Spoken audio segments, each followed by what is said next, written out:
The Confederation Assembly had never seen anything like the humans before. When their small delegation arrived at the Grand Orbital Station above Nexus Prime, the Galactic Council's reaction oscillated between curiosity and contempt. Alice Chen and Carson Webb stepped through the airlock with the casual confidence of a species that had clawed its way from cave paintings to faster-than-light travel in a cosmic eye blink. The Vrakan Imperium's ambassador, a towering creature of chitin and cold intelligence, clicked his mandibles in what passed for laughter among his kind. "These are the creatures who refuse our terms?" His translator rendered the words with dripping disdain. "They barely span a single star system." Alice's expression remained neutral, though Carson caught the slight tightening around her eyes. They'd been briefed extensively about Confederation protocol, about the 73 species that comprised the Galactic Order, about their military might and their ancient grudges. What the briefings hadn't captured was the sheer arrogance radiating from beings who'd ruled the stars for millennia. "The Confederation offers you a choice," declared High Arbiter Seln, her crystalline form refracting the station's artificial light into rainbow patterns.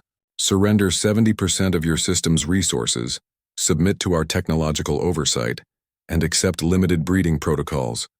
In return, we grant you membership and protection." "Protection from what?" Carson asked, his voice level. "From us," the Vrakan ambassador replied simply. "Surely you've studied our history. The 47 species that refused integration. Where are they now?" Alice finally spoke, her words carefully measured. "Extinct, enslaved, or hiding in the dark spaces between stars." She paused, letting the silence stretch. "We've done our homework." "Then you understand the wisdom of acceptance," Seln said, her tone suggesting the matter was settled. "Your species shows promise.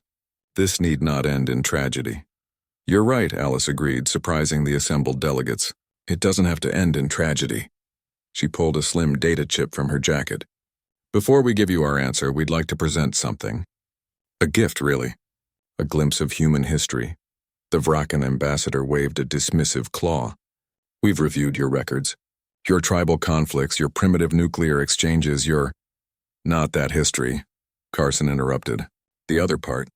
The part you dismissed as irrelevant." The data chip interfaced with the station's systems, and holographic images filled the chamber. Not the expected scenes of warfare, but something else entirely. A grainy photograph of a man standing on the moon.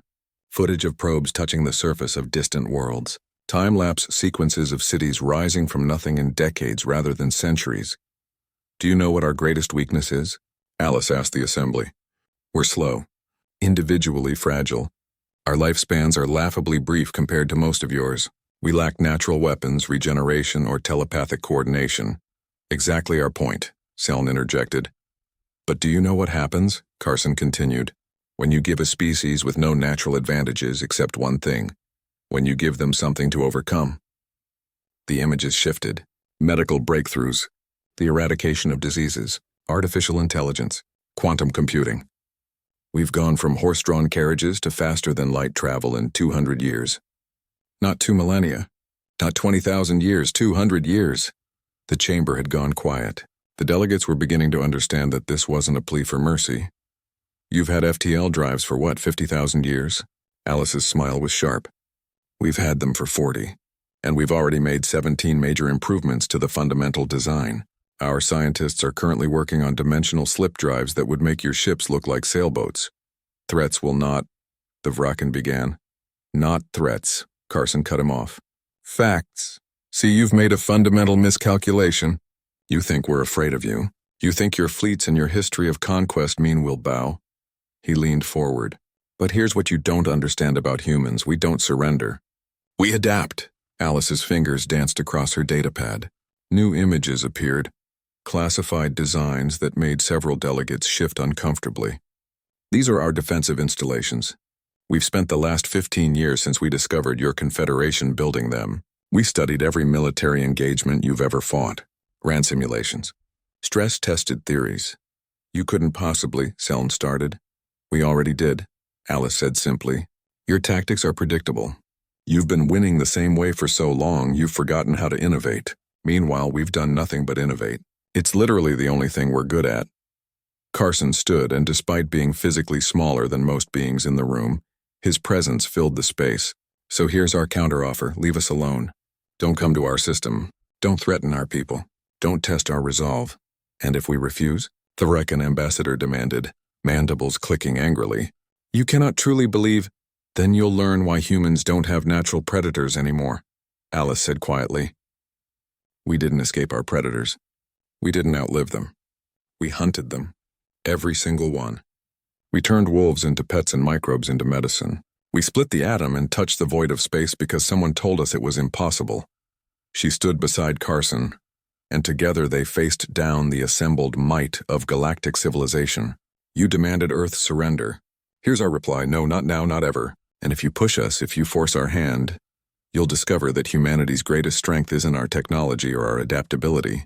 It's our absolute refusal to accept extinction. The silence in the chamber was absolute. We'll take our chances on our own, Carson finished. Now, unless there's something else to discuss, we have a long journey home. The human delegation turned and walked back toward the airlock. Behind them, the Confederation assembly erupted into chaos. But Alice and Carson didn't look back. They delivered their message, and every species in that room understood it perfectly. Humanity had entered the galactic stage, and they'd done it on their own terms. 3 months later, the Confederation officially recognized Earth's sovereignty. No vote was needed. The discussion, as the humans had promised, was over.